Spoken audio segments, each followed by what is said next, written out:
চট্টগ্রামে উল্টো রথ টানার মধ্য দিয়ে সনাতন ধর্মাবলম্বীদের অন্যতম ধর্মীয় উৎসব শ্রী শ্রী জগন্নাথ দেবের রথযাত্রা শেষ হলো।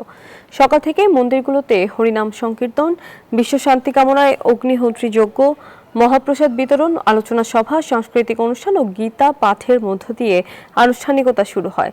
বিকেলে নন্দনকানন থেকে এক বিশাল শোভাযাত্রা শুরু হয়। রথযাত্রায় অংশ নেন হাজার হাজার সনাতনী ধর্মাবলম্বী। শুক্রবার বিকেলে খাগড়াছড়ি সদরের শ্রী শ্রী লক্ষ্মীনারায়ণ মন্দির থেকে রথযাত্রা শুরু হয়। ফিরতি রথ শহীদ কাদের সড়ক হয়ে পানখাইয়াপাড়া ঘুরে কোর্ট বিল্ডিং সড়ক প্রদক্ষিণ করে, পরে জগন্নাথ মন্দিরে এসে শেষ হয়।